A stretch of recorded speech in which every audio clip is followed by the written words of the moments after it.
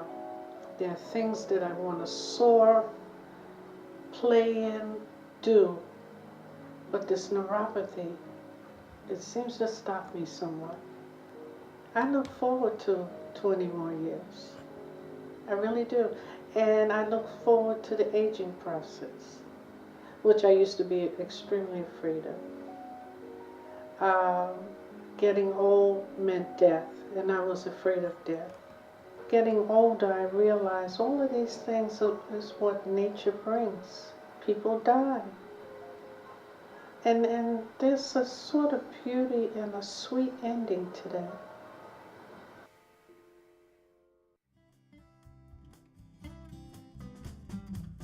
I'm a single, heterosexual black man. My current status, and it has been for nearly 20 years now, I'm HIV positive since August of 1988. Well, I was functioning 50, 60, 70 hours a week on a job, and on the weekends I would engage in drug behavior.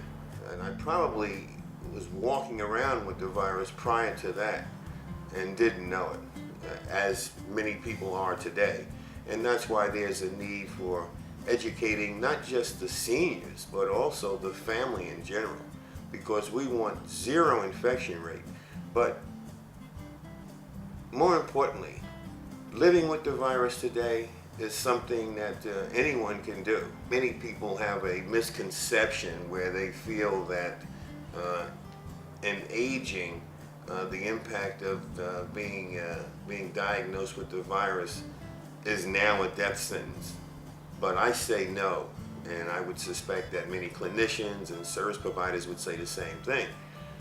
The one thing I want to point out, however, is if an older adult contracts the virus, and if they fail to get into treatment early on, the progression of the disease is more rapid in an older adult than it is in a younger adult.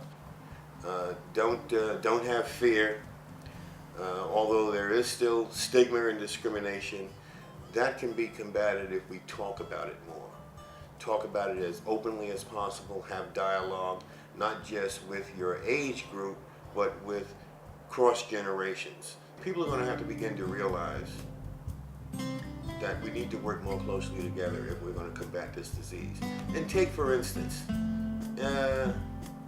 what comes to mind right now is the reaction that everyone had after 9/11, 2001. I mean, all communities came together and bridged the gap of solidarity.